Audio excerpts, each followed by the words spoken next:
We have the privilege today of having Essy Gurevich, registered nurse with SmithLife Homecare. Some of you may have seen Essy. She has been in and out of Revitz, seen some of our residents. This morning's program will focus on personal care, skin care in the golden years. I will let Essy obviously tell you more. After Essy's presentation, there will be some information shared about SmithLife's services. For your information, there's some really nice handouts and some lovely kosher cookies that you can take with you. So with that, thank you, Essy. Thank you so much. And thank you to everyone for coming this morning. So yes, I have been with SmithLife Homecare as a director of nursing, and I am in this building quite frequently. You might have seen me here. And I'm actually glad to see some of our caregivers in this room today. So today we will talk about everything that has to do with skincare, hygiene, tips and tricks, consumer tips. And I hope that you learned something today, maybe for yourself and maybe for your loved ones, for your friends. Please share the information. I feel like a lot of people could use some of these tips. And I think they're essential, but I don't think they're communicated enough. So with that, let's get started.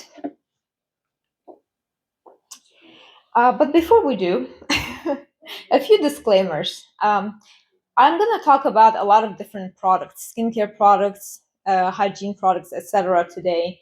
But just understand that SmithLife Homecare is not affiliated with any of these companies.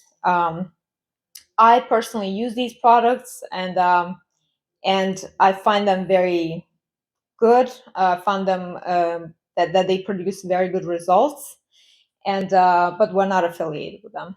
And please, if there's anything that I say today contradicts what your doctor told you, please listen to your doctor. Okay, thank you. So our skin is a very underrated organ, and it is an organ. Just like our liver, our heart, our brain, our skin is an organ. It's the biggest organ, in fact. And it's the first line of defense. If your skin is not intact, it can, cause a lot of series of problems such as infections and as a minimum, a lot of discomfort.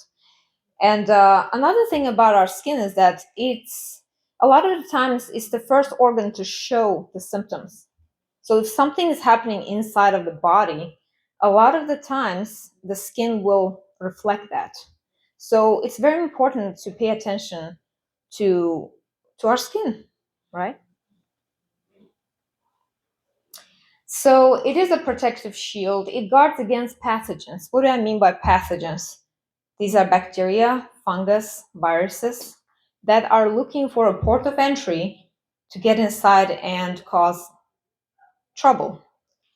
And allergens such as dust, pollen, etc., irritants like perfumes, fragrances, things like that. It also retains, helps us maintain that homeostasis, the balance in the body, so we don't get overhydrated, we don't get underhydrated, things like that. And it regulates the body temperature. So as you can see, our skin is extremely important. Now, as we age, of course, our skin changes, everything changes, but so does our skin.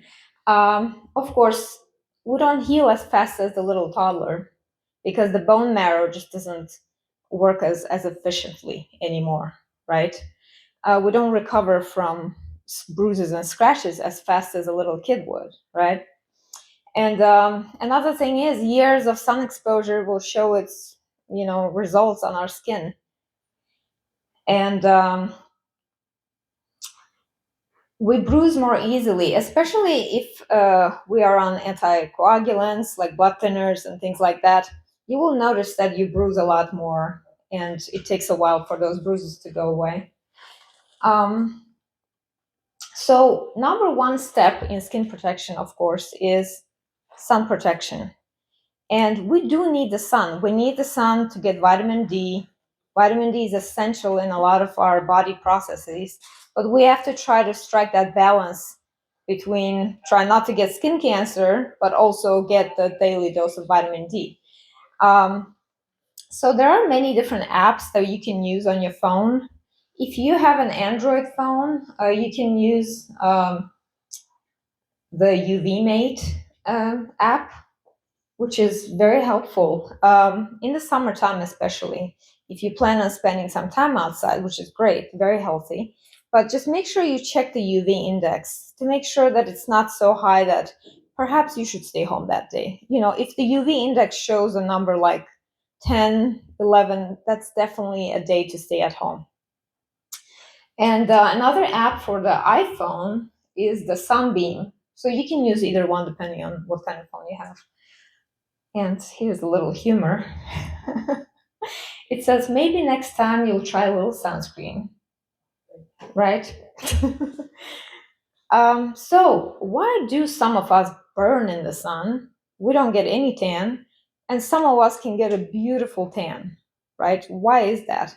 That's because we all have different types of skin, and you may not even ever heard of this, but there's type A, type 1, type 2, type 3, 4, 5, and 6.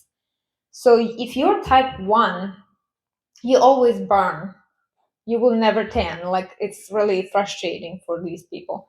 Type 2 always burns, but tans with difficulty.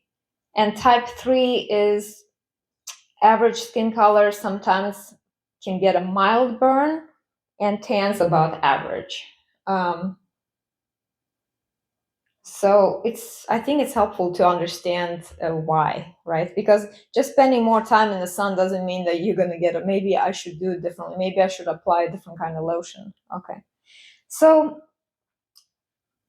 important reason why we use sunscreen is to prevent skin cancer. And this is real, and it happens. And if caught early, it's very, very treatable. So definitely don't skip your dermatology visits. They're very important. And let your doctor look everywhere, including your scalp. Okay? If you feel comfortable getting naked in front of your doctor, that would be wonderful, because that way they can look at everything. Okay? And yes, so the scalp is a place that a lot of people miss, because you don't think about, well, my hair is covering my scalp, but where you have where your hair actually splits and separates, those are the vulnerable parts of your scalp that are prone to sun exposure. So if you don't wear a hat habitually, you can get skin cancer. So why do I have a picture of the ugly duckling here?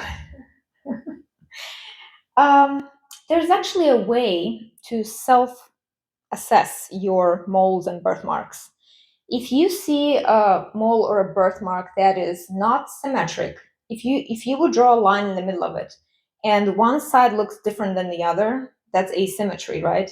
So that's the first red flag of skin cancer. All right, second red flag is the border. Is the border of the spot smooth, or is it kind of jagged? Okay. The color, the darker the mole or birthmark, the more suspicion there is that this might be skin cancer. Diameter, the bigger it is, the more suspicious we get. And I'll play a video in a minute that kind of explains it in more detail. And evolution is a changing. It looks a certain way today, but 6 months later, it looks very different. So that's another red flag. Okay. So let me play this video here.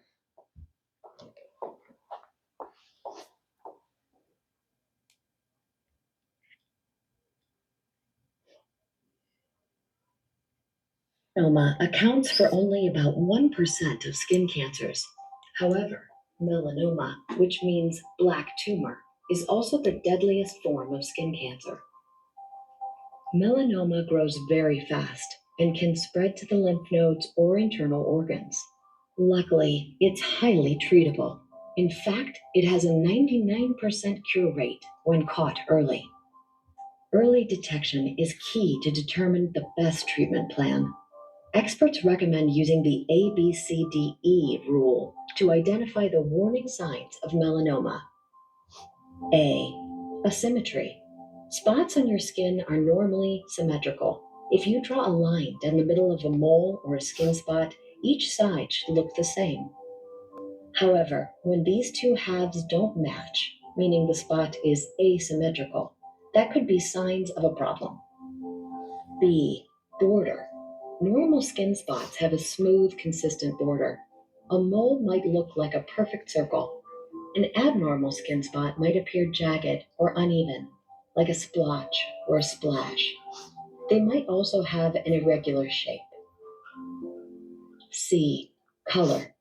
The color of a melanoma is mottled and inconsistent, with shades of brown, black, gray, red, or white mixed together. D. Diameter. Larger skin spots are a sign of skin cancer. A good rule of thumb is that a spot with a diameter bigger than a pencil eraser is abnormal and should be checked out by a doctor. E.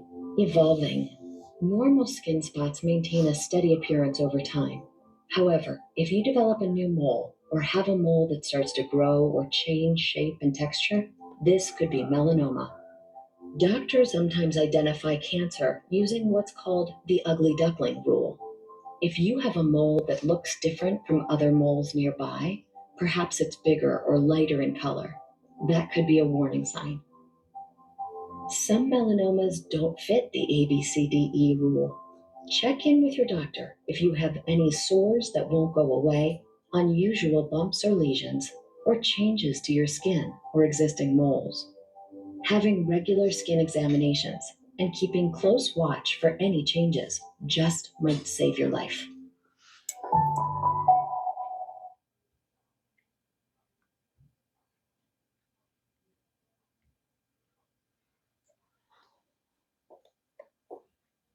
Okay, so now you understand why I had the picture of this ugly duckling here. So if you have a mole that doesn't look like the rest of them, pay attention, okay? And bring it up to your doctor's when you go to see your doctor. Okay, skin infections. Fungal infections like ringworm, athlete's foot, jock itch, yeast overgrowth, bacterial infections like cellulitis, folliculitis, impetigo. These are all, a lot of them are preventable. These are preventable diseases, and another reason to take good care of your skin and maintain hygiene. Can anyone in this audience tell me the difference between cellulite versus cellulitis, if there is such a difference? Are they both the same, or? Cellulite is something, and cellulitis is a condition of the cellulite. So the gentleman said the cellulitis is a condition, right? And cellulite is what? Okay, well, let me just tell you what it is. Here, let me show you a picture. This is cellulite, normal bumps that a lot of people get. I would say most people have. It's not an unhealthy thing to have, right? Cellulite. Could you point out what Right, so I can't see what's the difference. It just looks like a leg to me. you see how there's two pictures. Yeah, One of the pictures shows a red inflamed leg, yeah. and the second one shows some bumps on the leg. I'm trying to point with my laser, but yeah. So The pointer isn't showing anything. so the point is, they sound the same, completely different, right? So cellulitis is a bacterial infection that spreads after the bacteria finds a port of entry in your skin. So how can a bacteria find the port of entry in your skin? What do you think? What can cause A cut? a cut? Okay. Abrasion, some kind of abrasion. Some kind of abrasion, yes. What about if you have dry skin and you never moisturize your skin, and your skin is always dry, um, but you can't obviously see that there's little cracks, microscopic cracks in your skin, not visible to the naked eye, and those are the ports of entry for bacteria. It's unbelievable, but that's how it is.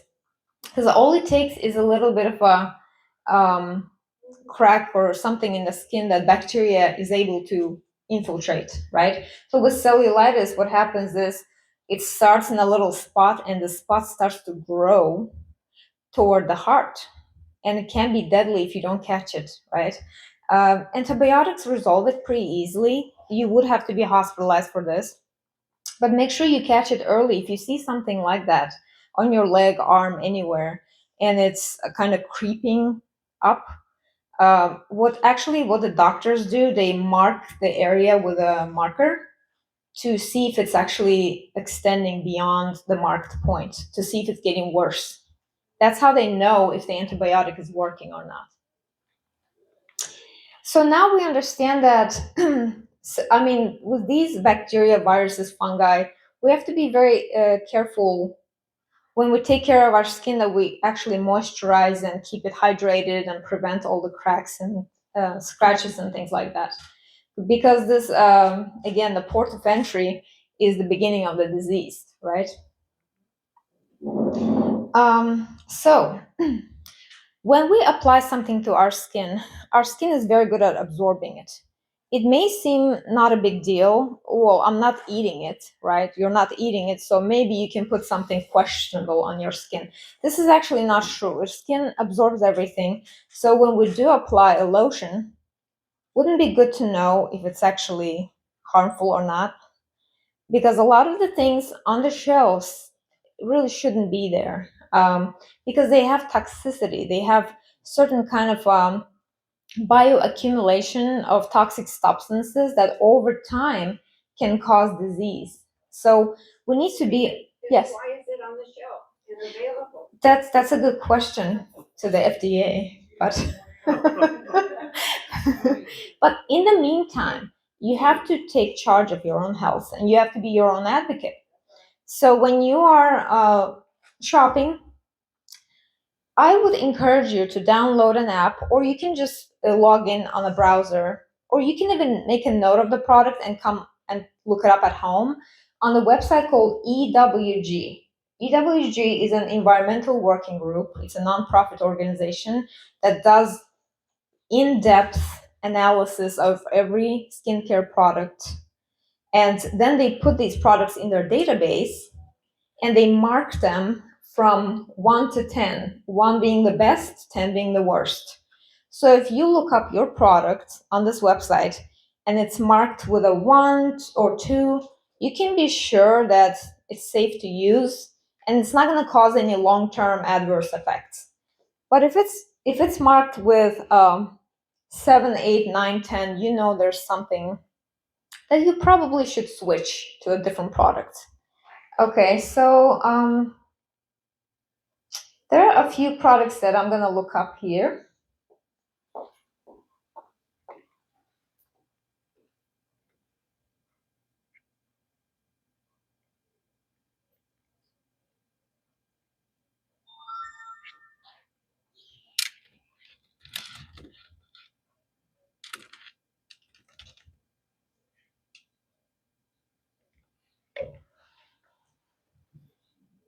This is the website.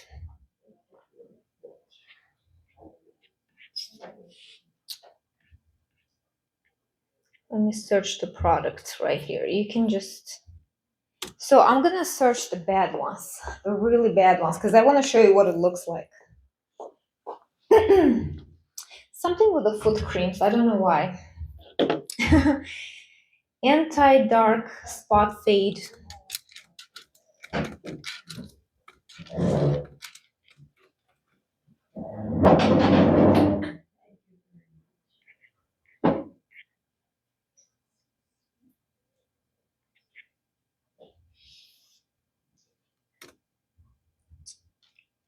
Milk tone. You can just put it in straight into the browser. Okay, look at this. 10. Oh goodness. All these ads popping up. Okay, that's really terrible product. Nobody should be buying this. So why is it so bad? Then you can scroll down here and you can see, and it explains to you what the problem is. Ingredients concerns. See how this product scores for common concerns. So moderate risk of cancer. Well, that's wonderful. I don't know if I would accept a moderate risk of cancer. How about no risk of cancer? High risk of allergies and immunotoxicity, high risk of developmental and reproductive toxicity. So then we come in here and we look at the ingredients. It's telling us that the ingredient called hydroquinone is marked with an 8. And why is that? Because cancer, moderate risk, reproductive toxicity, allergies, non-reproductive organ system toxicity, ecotoxicology, irritation. Okay, so you can see, and then you scroll down, you see like water. See, it has a score of 1 because it's water. Glycerin, harmless. So it's very helpful. I would tell you one thing. There are a few other websites as well, but they aren't as strict as EWG. So I would say if you look up your product and it's giving you a score of like a 3, you might want to. Okay, so a lot of the times if a product has a fragrance or perfume, it automatically is going to have a high score. Okay, because fragrances and perfumes are irritants. Even if now if you have a sensitive skin, you should not be using any product with fragrance on or scents anyway. But even if you're not sensitive to perfumes and dyes and things like that, you should still be wary of that. What I always do is I buy all of my creams and lotions unscented, not fragrance free, because that's a marketing trick. Okay, if it says fragrance free, they can still put things in it that can irritate your skin. You have to make sure it actually says unscented. You can actually have your body wash and shampoo with a scent. I feel like it's less of a risk of irritation because you're washing it off and not applying it, let it sit on your body. Okay, so if you really want that aromatherapy, I think you can still use the body wash and things like that, unless you're sensitive. In that case, it all has to be eliminated.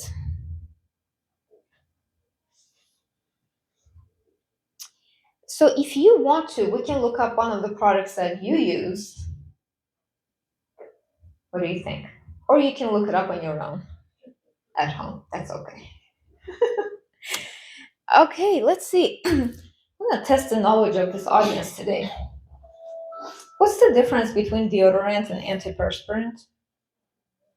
Is there such a difference? Well, yeah, one, antiperspirant keeps you from sweating. It inhibits sweating action. Whereas deodorant changes the smell of it. Okay, so antiperspirant prevents sweating and deodorant just masks the odor. It masks, yeah, or just. Yes, perfect.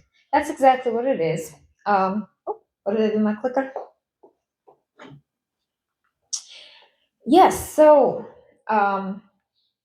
some antiperspirants will have deodorant in it, so you'll have both. But here's the interesting part, and a little tip for you. If you are using antiperspirant, not a deodorant, but just antiperspirant, it needs to be applied at night on clean, dry armpits. Okay? This way, Clean, dry, what was that? armpits. Oh, armpits, okay. Yes. I didn't get the word. Okay. Yeah, here's why. Because when you go to sleep at night, you're cool, calm, you're not moving, you're not sweating. The antiperspirant, the ingredients, usually aluminum or magnesium, are able to penetrate your skin and do whatever they do in there throughout for like 24 hours, or at least I would say 12 hours. Because some of us are in the habit of reapplying antiperspirant throughout the day. If you're one of those people that keeps reapplying antiperspirants every several hours, you should really look into applying it at night after you shower. Let yourself dry your armpits, apply the antiperspirants, go to sleep, wake up, you're good. You do not need to reapply because it's already in there doing its work. Now, it's not the same with deodorant. Deodorant, you do have to reapply. It doesn't work that way, it just masks, right? If you're allergic or like if you are sensitive to aluminum or magnesium, in that case, you might want to switch to a deodorant. But I'm going to tell you something. If you only apply your antiperspirant at night once a day, you may not have any reactions at all because you're just applying it once. Okay? So there's that. Here's another thing. So if you Yes. apply it at night, how is it gonna work on the day, the next day, you gonna apply it some nighttime? So every day you go to sleep, before you go to sleep, if you like to shower at night, congratulations, this is very easy for you. Just get out of the shower, dry your armpits, right? Apply your deodorant, go lie down. I mean, antiperspirant, my bad. So you have to apply it in the morning when you wake up? Nope, you do not apply in the morning. Nope, that's the whole point of this. Yeah. And here's another thing. Certain fabrics like polyester, spandex, nylon, they promote bacterial growth. So you might notice that if you wear something plastic, like I'm wearing today, I'm looking like a very much of a hypocrite today. I'm sorry. But I guarantee you, once I get home from this, I'm taking this off because I don't want to smell. I guarantee you, like when I come out of here, if I smell my armpits, this is TMI, too much information, but it's probably going to smell okay. Here's why. This is crazy, but this is the fibers of the polyester under the microscope. And you see these little nooks and crannies. The bacteria love being in there. They start a party. It's a party in there. Okay, they multiply, they produce waste, which is what causes the smell. Okay, they eat your skin and sweat, and they're having a blast. Yes, it's a party. So again, if you know you're going to be somewhere for a long time, definitely wear cotton, linen, things like that. Even rayon is a man-made product, but rayon is very close to cotton. It's actually pretty breathable, so you can get away with wearing rayon. I know some things hold up in the wash much better, like the synthetics hold up much better. Like linen, if you wash it in hot water, you can kiss it goodbye because it will look terrible, right? So yes. I just want to say to somebody that had suffered a kitchen burn accident on the front of me that I was wearing cotton because that's what I prefer. But if I had been wearing synthetics, like a band line shirt or something, that the stuff could burn into your skin. It actually, yeah. Yes, so the comment was about if you get burned, like let's say on the chest, Yeah. if you're not wearing cotton and you're wearing like polyester or nylon, something like that, that clothing can actually stick to your skin because it literally melts. It's plastic. So if you're wearing, that's another. I mean, I hope we don't live our lives thinking that we're gonna get burned. So that's why I'm gonna wear my cotton shirt today, because when I do get burned, I don't want to get stuck to my skin.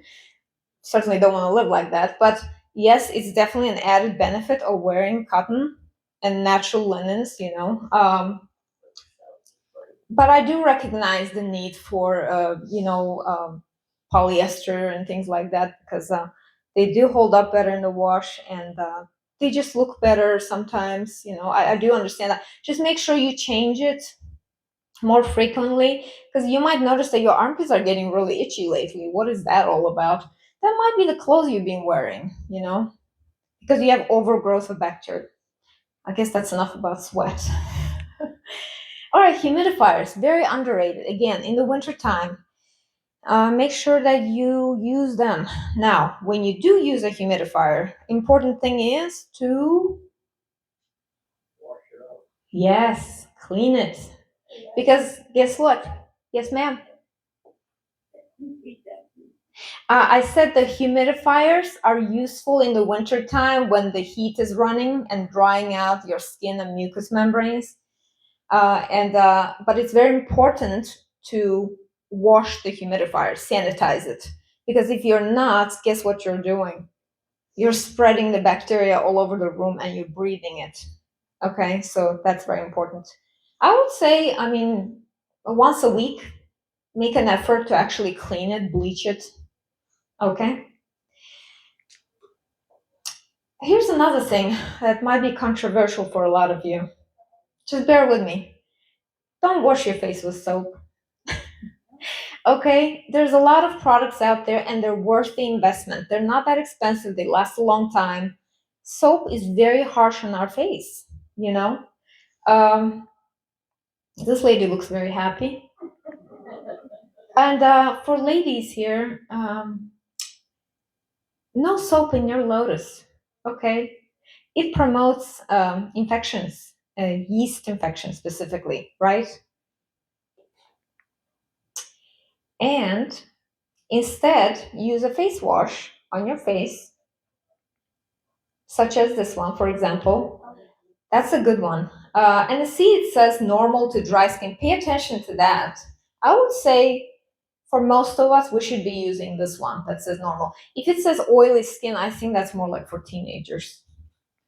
Then Aquanil, this is another great one you can use. So when you're in the shower, so I actually have two of them, one near the sink and one in the shower. So if I'm in the shower and washing my face, I never use soap on my face.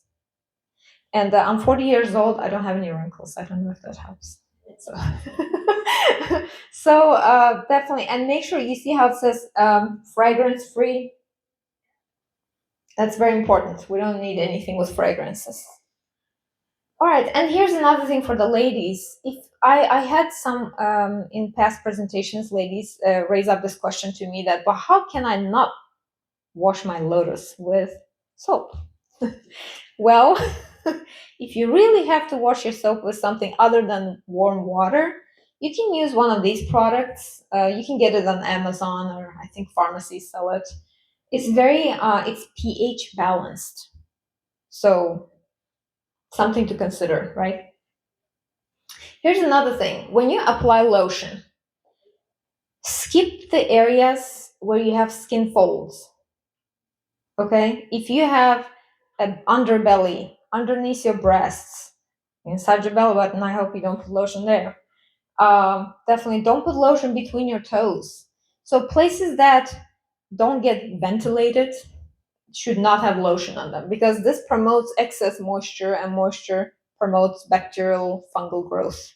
Okay, so, and there's even a condition called moisture associated skin damage.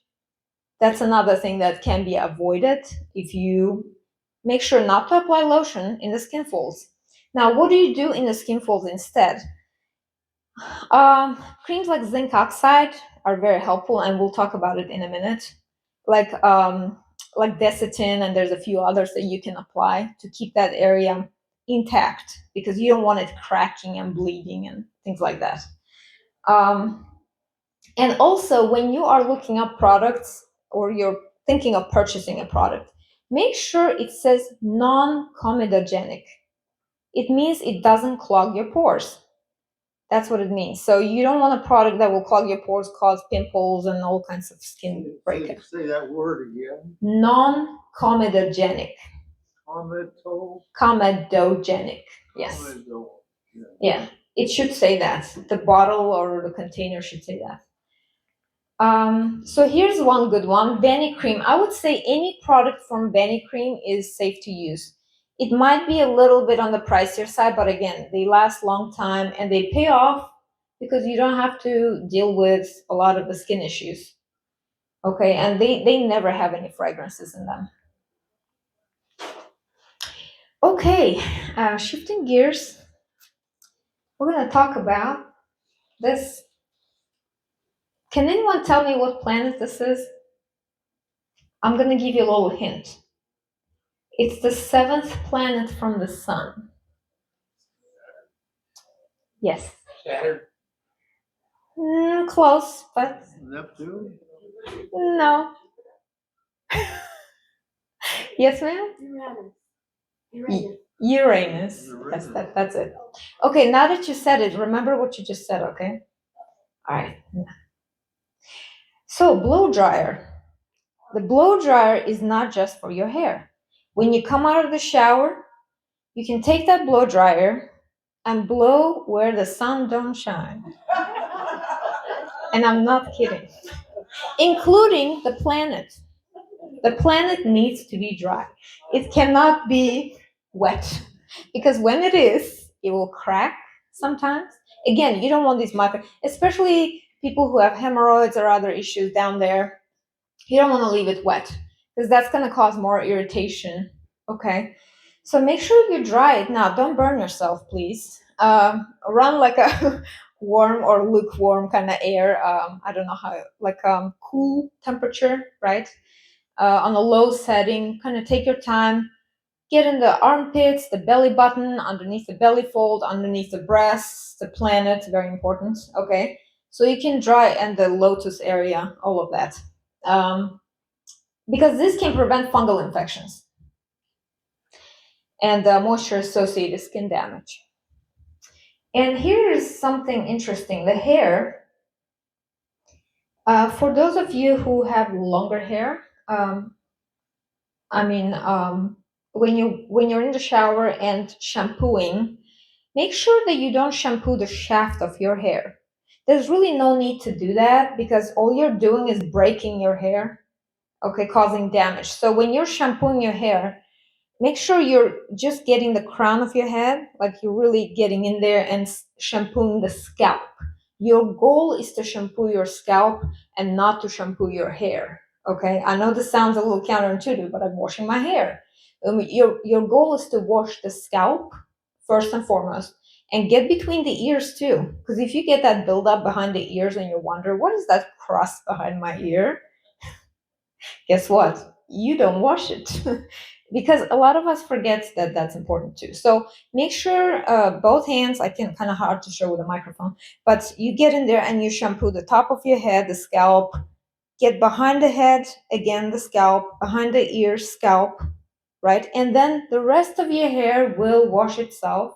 Once the shampoo runs over it, it's gonna be clean, okay? And I hope nobody shampoos more than twice. It's just more damage. You remember, when your hair is wet, it's very fragile. It's fragile and it can break. Oh, when you say more than twice, you mean twice at a time or twice a week? Oh, that's a good point. The question was when I said more than twice at a time or twice in a year, maybe. I don't know. No, definitely, like when you're in the shower, you wash once, and then if you feel like washing one more time, then rinse it off, then wash one more time, right? A lot of the times once is enough. I would say if you shower every day, once is more than enough, right? But if you shower every 2 days, definitely maybe twice in a row. But the frequency of the shower, we'll talk about that. What about the rinses? What about the rinses? You have the shampoo. Some of them have the rinses in the shampoo. Some of them, you're supposed to use the rinses afterwards. You know, you actually reminded me of something. The question was about the rinsing of the hair, but conditioner, I forgot to talk about this one. When you apply the conditioner, again, conditioner does not go on your scalp. When the conditioner is on your scalp, if you let it sit there, it will clog up your pores. So you might end up with pimples on your scalp and you'll go, where'd that pimple come from? Well, the conditioner is not meant for your scalp. It's only meant for your shaft of your hair. Okay, so when you apply the conditioner, make a deliberate effort not to get it on your scalp. Okay. And wound healing, yes, ma'am. Oh, the conditioner, the shampoo is for in the scalp and it runs down onto your hair or you don't, and the conditioner is for the hair and not the scalp. Exactly. So the shampoo is for your scalp and the conditioner for the shaft of your hair. Exactly. That's what it is. What happens if you use shampoo on the shaft of your hair, on your hair. So you can, I mean, if you really Directly. feel like your hair is so dirty that you really have to get in there and start, make sure you're not rubbing it too hard. But again, it's so fragile in that state. You know, you want to be very, very gentle with the shaft of your hair. And even like one thing that I didn't mention, like if you put a towel on your head, on your wet hair, you don't even know it, but it's pulling the hairs out of it's breaking the hair. So sometimes you end up with these short hairs in the front of your head. You know what that's from? The towel. A lot of the times it's a towel because it's pulling. You have this towel like wrapped up, and it's pulling the front of your hair. So that's why you might have those short hairs in the front. Yes. Okay, so wound healing and soothing. So zinc oxide creams. This is what I was talking about. If you have hemorrhoids, ladies and gentlemen, this is great. It's called calmoseptine. It has menthol in it. So it has zinc oxide and menthol. So what it does, it helps it heal because it has zinc oxide, but it also soothes. So it has that cooling effect. So if you have any issues down there, make sure it's dry, right? Dry your planet. And then after you dry the planet, make sure you apply it. Because guess what? If you apply it on a moist area, it's not going to stick. Because it's a zinc oxide, it's a thick, greasy cream. Okay. Another What's product, the name of it again? calmoseptine. Calmoseptine. Calmoseptine. Yes. Is It's in very. your literature listing all these things? I'm afraid no, we don't have any. But I mean, you can take a note. You don't have any notebook with you. I can write it down and give it to you. I'll write it down on a piece of paper. Yeah. Desitin is another one. This is like an everywhere. So calmoseptine, you might actually have to order from Amazon or some other website. But Desitin is available at every pharmacy, and we use it for the baby butt, right? Cleaning your eyes. Here's another one. If any of you have inflammation of the eye, you notice that your eyes are irritated, red, dry, you could use this product called OcuSoft. Again, you can order online, but I think pharmacies have it too. OcuSoft, it comes out as a foam. It's a great investment. It lasts forever. One pump is enough for both eyes. And when you are in the shower, you can use that for your eyes. So pump, just one pump, split it into two for your eyes, and kind of massage it into your lash line. Massage it into your lash line, and this will prevent styes, infections, irritation, dryness. It's so wonderful. I cannot recommend this product enough. OcuSoft. What are the two letters? I can't make them out. Ocus, OCUSOFT. Oh, okay. Yes. Oh, yeah, Uh-huh. I like ocular. Yes. I was getting OcuSoft in the Packet, packets, the little packets. like wipes. And this is what is this, a spray or This is a foam. a foam? Yeah. I would say, so the lady here said that she uses the wipes, OcuSoft wipes, and those are great if you're traveling and you don't feel like taking the whole thing. You know how the TSA likes to take away our liquids. So if you want, just take the packets. But at home, definitely use the foam because the foam is able to get inside your eye, and it's supposed to get in the eye a little bit to kind of clean out the gunk. So when you use the foam, you just use the foam from the container. You don't need to use a pad or anything. No, not at all. Just use your fingertips. You don't need to use any pads or anything like that. Just use your clean fingertips, one pump or two. Just kind of massage it into your lash line and do this. You know, you can just do it once a day or twice a day. I mean, preferably twice a day. If you really have a problem with irritation, you should probably use it twice a day. It's really good, and it helps keep your eyes moist too. Oh, once a day or twice a day. You can do once or twice, yeah. This is if you don't want to splurge on OcuSoft, yes, ma'am. I use a little things. Eye drops. No, I bought the one I bought. The things to wash your eye. Like an eye wash. Yeah, the little things. Sure. A little cotton to wipe my eyes. Okay. I mean, whatever works. If something works for you, that's great. But we also, so another thing you can use is a baby shampoo. It's cheap. It lasts forever because what you're gonna do with this one, if you don't want to buy AkiSoft, if you think, oh, it's too expensive, the baby shampoo, just put a couple of drops of baby shampoo in a container, put some warm water over it, dilute it, and just use that to wash your eyes. It's very gentle. Yes. And what percentage of warm water to baby shampoo? You wash your eyes with baby shampoo and warm water, and what percentage? It doesn't have to be a certain percentage. You can even do this. You can like put a couple of drops in your hand, kind of soak it up with water, and just kind of apply it. You can do that. So just a little bit of water. And then rinse the baby shampoo off carefully. Yes, definitely rinse it off. But again, like definitely rinse it off. You don't want to leave any product on your body, like your shampoo, conditioner. One thing I forgot to mention about the conditioner, when you wash it off, make sure it doesn't stay on your back. If you're feeling your back after the shower and it's slippery, you probably didn't wash off the conditioner. That can cause pimples at the top of your, like the back. Yeah. And I always say if it's good enough for the baby, it's good enough for us, okay? A lot of baby products are good. We can use them. Here's another thing, cutting your nails. If you use one of these,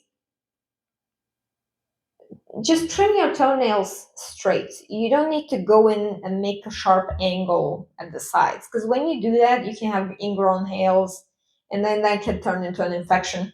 Yes, sir. I use toenail, those clippers for my nails here. Yes, for your nails or toenails. You can use it for toenails. You don't? What do you use for your toenails? My foot doctor uses something. Oh, okay. Yeah, sometimes you do need to see a podiatrist, or yeah, that's fine. If you're seeing a podiatrist, great, they know what they're doing. But if you're doing it on your own, just make sure you don't make sharp angles at the side of your toenails, because you don't want ingrown nails or like infections and things like that. Another thing, shower. There's so much misinformation about. Yes, ma'am. Do you have any advice about thing what to put on your toes or soak your feet or whatever? Any advice for the feet? So, for feet, if you're, I mean, you can put any lotion, any body lotion is fine for your feet. And just make sure you don't put it between your toes. That's one. And second, if you have very hard calloused heels, you can use, there are certain products at the pharmacies. You can ask the pharmacist what they are, but you can apply those products and they kind of can sit on your feet, heels overnight. So what you do, you apply these products and then you put a sock on top. Then you go to sleep, wake up, and you will notice that your skin is much softer. Yes, so you can do that. Yes. What about washing your feet or soaking your feet? Do you have any advice for that? So the question is, what about washing feet? Feet and toes. Me too. Sorry, Okay. I can help you, just wanted to. I'm sorry, we just allowed time for a couple of questions at the end. Yes, maybe we can ask the questions at the end. Sure, we can do that. Yeah, thank you. Okay, so laundry. How often? Well, I didn't talk about the shower. Wait a minute. So there's a lot of misinformation out there. How often should we be showering? You know, a lot of people will say, "Oh, Americans, they love to shower every day. This is terrible. Entire world showers once a month or something like that." So honestly, showers do prevent infections too, because you're keeping yourself clean. Let's say you went somewhere, you got some bacteria sitting on you. That's not good. Then you come and you wash it off, it's gone. But if you let it sit and multiply, now it's becoming a problem. So showers are important. And I would say every day or every other day. I would not do it less frequently than every other day. And laundry should be like the sheets and towels. Again, more misinformation out there. If I wash my laundry in a cold water, it's as good as washing it in hot water. Wrong. We need hot water to kill the bacteria. Bacteria only dies at certain temperatures, okay? And definitely, I would say your clothing is fine to wash in cold or warm water, but the towels and the sheets need to be washed in hot water. Okay. Okay, another thing, hand washing. So this is how many times we go in the public restroom and we see people coming out of the stalls without washing their hands, or they'll run the water for like 5 seconds and they're done. I actually had a microbiology professor who was very serious about her job, and every time she would go to a public restroom and catch somebody not washing their hands properly, she would give him a lecture. It was a full-blown university-style lecture. And I think it's important because, look, you're spreading it everywhere. So at least 20 seconds. So we sing happy birthday twice. That's how long we should be washing our hands. Okay. And here's another thing. The hand sanitizer is not a replacement for hand washing. If you don't have a sink nearby to wash your hands, you can use a hand sanitizer. But hand washing is always better, because when you hand sanitize, what you're doing is you're applying the alcohol and you're rubbing your hands together as hard as you can. Not as hard as you can, please don't hurt yourself, but just enough pressure to pop the shell of the bacteria and to kill it. So essentially with a hand sanitizer, what we have is we have little dead carcasses of bacteria on our hands. That's an interesting way to think about it next time you sanitize your hands. But when you're washing your hands with soap and water, you're washing off the bacteria. It's going down the drain. And it's especially true with intestinal I should say pathogens, because they're not bacteria, like C. diff and noroviruses.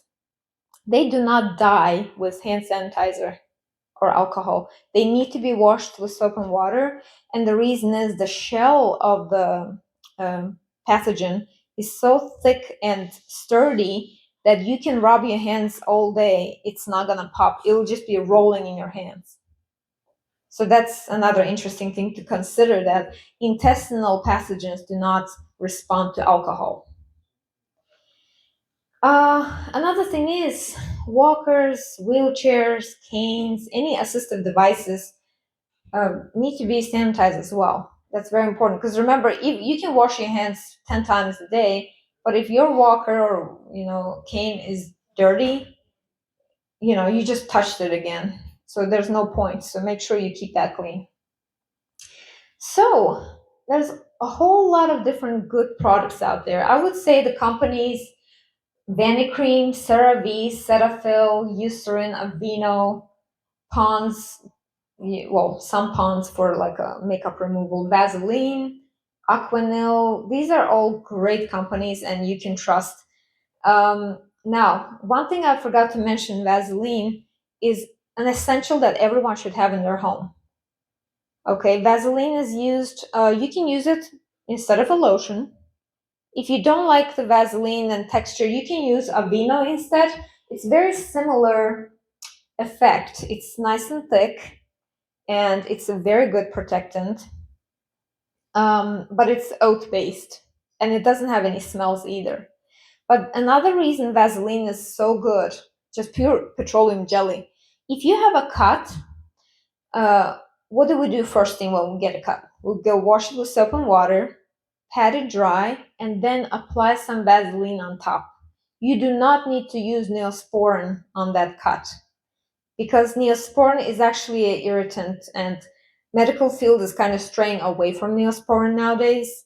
Instead, the recommendation now is to use plain Vaseline, or if you want to apply antibiotic, we would apply Besitracin or Besitracin. So next time you go to the pharmacy and you want to buy that Neosporin, go for Besitracin. Okay, it's small tube, just like the Neosporin. Or I would say 99% of the time you just need Vaseline. That's it. So I hope that you choose great products and look them up. Make sure that you're your own advocate, right? And you vote with your money. Remember, every time we make a purchase, we're sending a message to the manufacturer. What are we looking for? Do we want all this junk in these products that are making us sicker and sicker every year? Okay, if we choose clean products, we tell them that's what we want. And thank you so much for coming today. Any questions? I'll take them right now. I was hoping for a list of these you're showing all these products. If you could print out that screen and just say, oh, here they are, now you can go away with this printout, telling you which product to buy, and you say you don't have any such printout. Right. So the comment Why is that that? maybe a list of products would be helpful. That's actually very good feedback. I'm always looking for feedback. I can write some down for you today, but I think that's a great idea. Next time, maybe I'll have like a list. I just, Well, that list is perfect. yeah, In other words, you the can, list that's being hidden, by the vote and, yeah. that list. I mean, if you want to, you can take a picture of this. Oh, that's true too. Yeah, if you want, you can take a picture, or I can write them down for you. So I have a dermatologist who counsels me on these things. So. Very good. Yes, definitely. Dermatologist is helpful. Question? What did you say zinc oxide was particularly helpful? Zinc oxide creams are, zinc in general is a healing element, right? Skin healing. What are the components of skin healing? Protein. So you want to make sure you're consuming enough protein. You want to make sure you're consuming enough vitamin C, and you also want to use zinc. So zinc, vitamin C, and protein are the dream team to heal the skin. Okay, so zinc oxide creams are just extremely helpful. They provide this barrier, and they also help heal on a chemical level. So you can apply it if you have like any issues down there, or in the skin fold somewhere, things like that. That's what it's really good for. I would say zinc oxide is good for skin fold areas. Okay. Sorry. Looks like our wellness. Okay. Oh, you want to come in there? No, we're done. I'm sorry. Keep going, I'm in no rush. Oh, okay. I'm sorry, thank you. I'm Yeah. so sorry. Okay, no I problem. didn't mean to be No, rude, but usually there's an exercise class following. Oh, okay. 11:30, No, we're but done. he's nice enough to say. Okay, thank So, you. But I guess we do need to sort of wrap up Yeah, we're done. and. Okay. Thank you. Yes, thank you so much for organizing this for us, and thank you for coming here. I hope this was a little bit helpful. I hope you can share some information with your loved ones. Sorry. Thank you. Thank you. Oh. Wait a minute before everybody leaves, we have Okay. a 5-minute presentation from, SmithLife, Oh, yes, one more. Oh, right? that's right. Okay.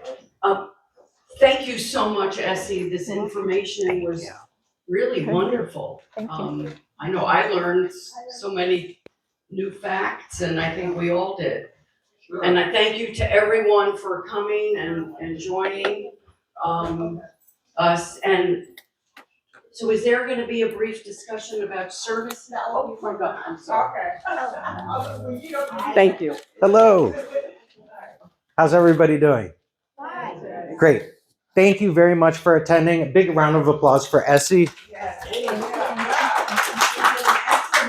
After listening to her portion about the hair care and starting to apply the shampoo on my hair, the shampoo on the scalp and the conditioner on my hair's been booming better than ever before. Again, I want to thank everybody for coming. To introduce myself, my name is Renan Augusto.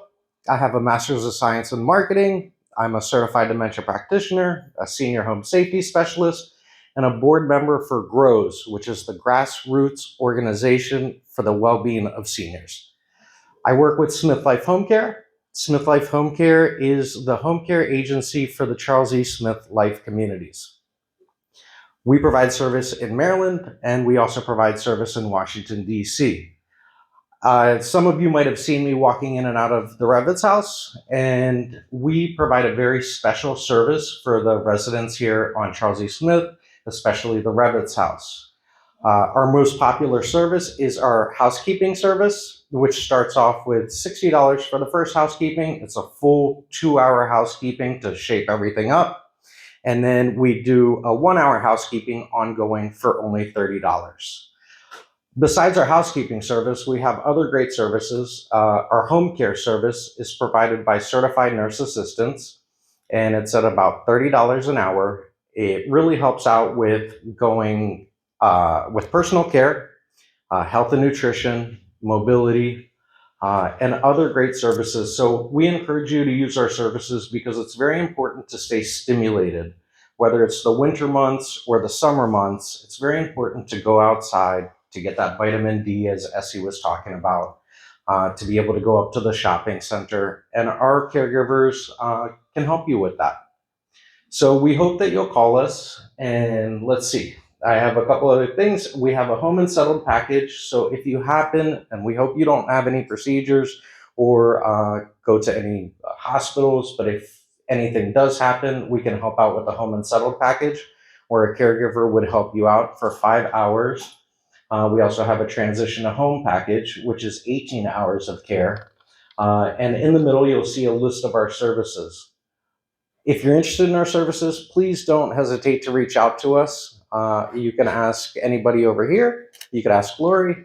She'll pass on our contact information. It'll be either myself or Liera helping you out. And okay, I have a question right here. Last night, a wonderful woman took me to bingo, and she's from SmithLife, and she did a wonderful job. The caregivers go beyond the duty for SmithLife. Great. Thank you. Thank you for that feedback. Her name is Pamela, and I played bingo with her, and she did great. And she took me there, came back in the rain and cold last night.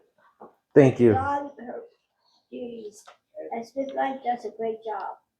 Thank you. I really appreciate you saying that. I will say that we do take a lot of pride. All of our caregivers are directly employed by us. You'll never see any freelance employees. We thoroughly vet them. We have a culture of accountability where we recognize outstanding efforts, and we do coach caregivers that need to be coached.